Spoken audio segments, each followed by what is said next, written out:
Hello and welcome to Harvesting Monsters. No, that's not right. No, welcome to the Harvesting Monsters Magic Item Series, where we take a look and go more into detail into how to craft magical items.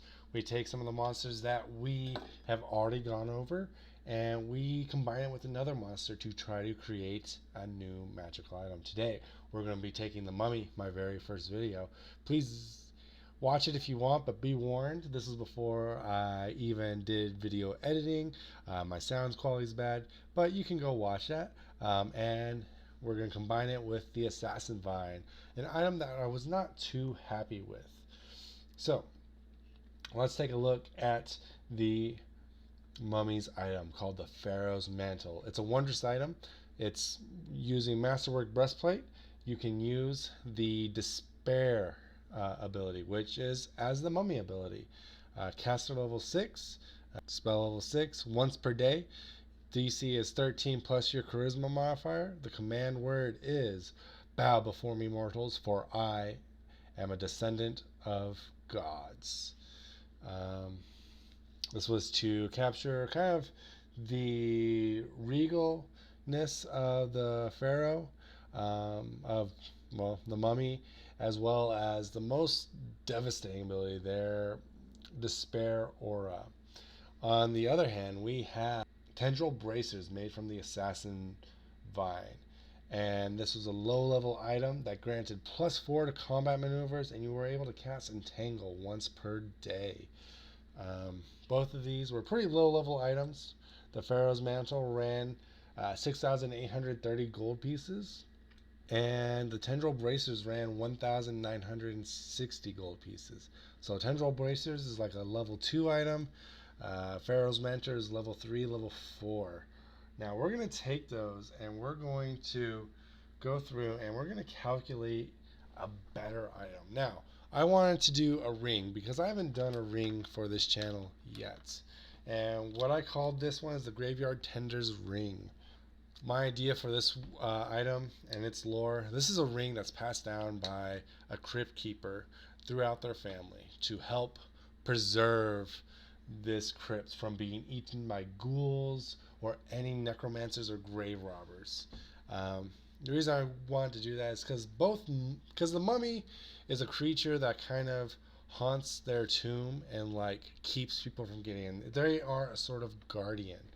And then the assassin vine is this creature that eats corpses and eats living creatures. And you can just imagine the assassin's vine just kind of draped over a coffin or sarcophagus, keeping people away. So this is something, it combines grave and like plants. So it's undead and it's plants. It's kind of combined those two things.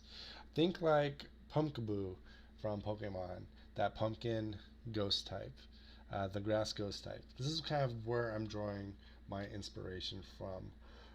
It's a ring, so it's easily passed down, it's easily concealed, but it's also like a symbol of one's position and one's station to protect the graveyard. Now, there was a few things that I wanted to take. Both these creatures are good at immobilizing things. The mummy with their despair ability, the assassin vine with their entangle and grapple ability. The first thing that I put on there is actually you can cast a version of hold person, really, slash halt undead. It's both. So hold person or halt undead. Next are the static abilities.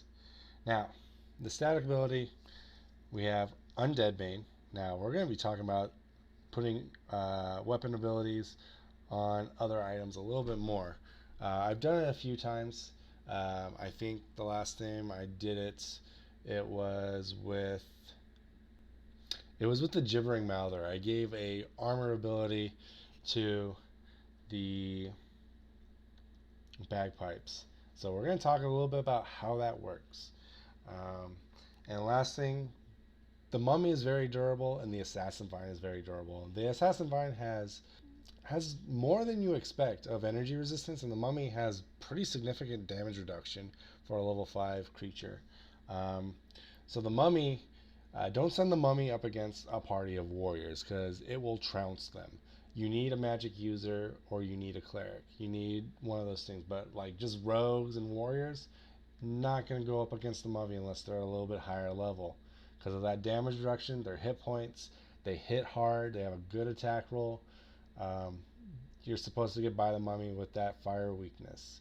So, because of those durability of the two creatures, I also put damage reduction 3. Just damage reduction 3. Reduces all damage by 3. Super powerful. Alright, so let's start calculating these out. So, we want to find things that are kind of relatable to this. So, what I'm thinking for the whole person halt undead, the ring literally shoots out a bunch of vines that just holds the person in place and paralyzes them. So what I did there is I actually looked at hold monster. Hold monster actually doesn't affect undead because it's a compulsion effect, and undead are immune to those. And I calculated it out. It would be, so hold monster is 5 times 9 times 1,800 times 1/5 because once per day. The other thing I thought about was instead doing this ability so that is both halt undead and hold monster. So that's actually 5 times 3 times 1,800 times 1/5 because it's once per day. And we actually multiply that by twice because hold person is a 3rd level wizard spell and halt undead is a 3rd level wizard spell. So we would do that twice. And we can cancel everything out.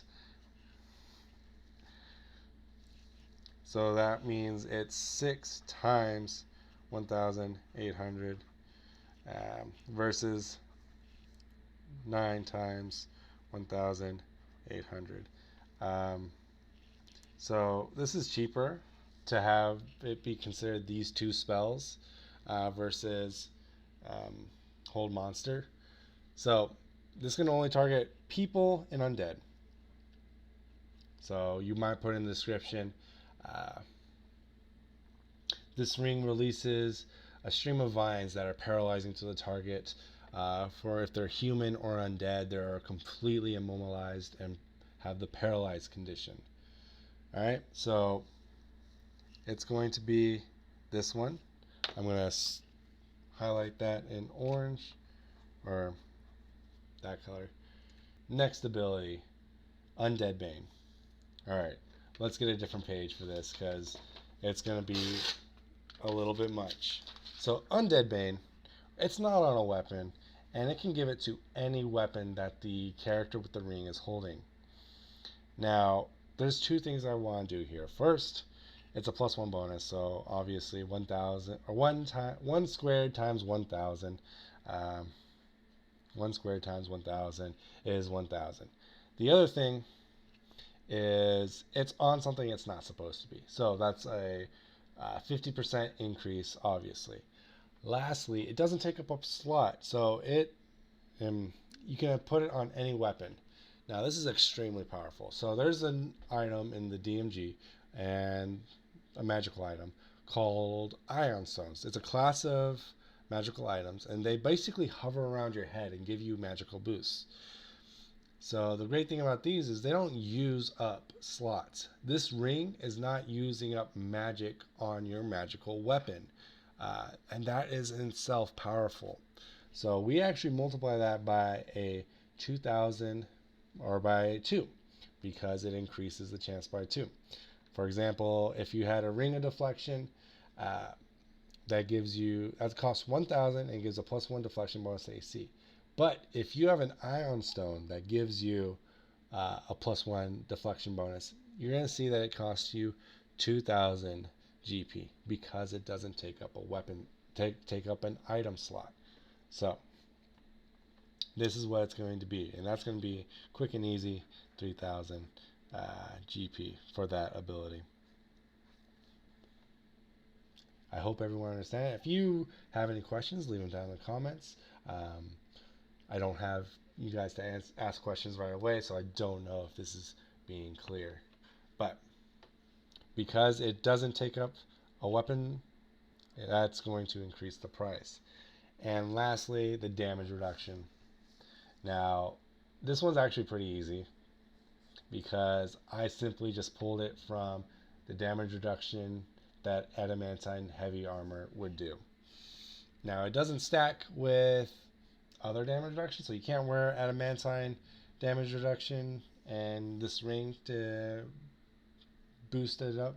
So we don't actually have to worry about too much, but it's just a flat 9,000 gold pieces. All right, so we have 9,000 gold pieces. All that's left is for us to calculate out our original formula, which was 6 times 1,800. All right, we're going to do that real fast, and it's going to be 10,000 and 800.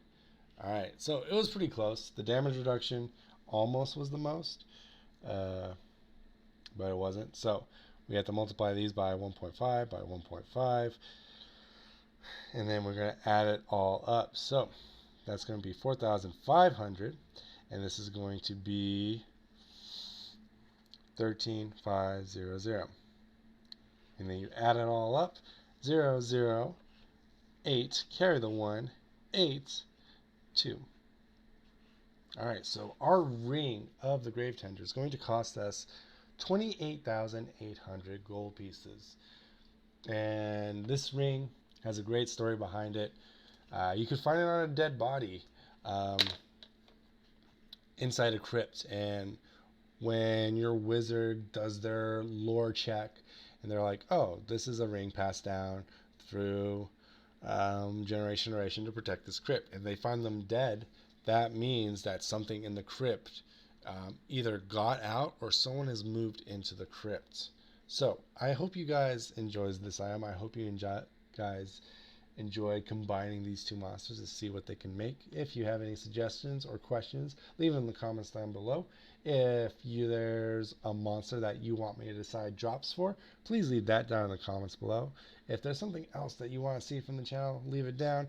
I'll see what I can do, and I'll see you guys next time. Thanks. Bye-bye.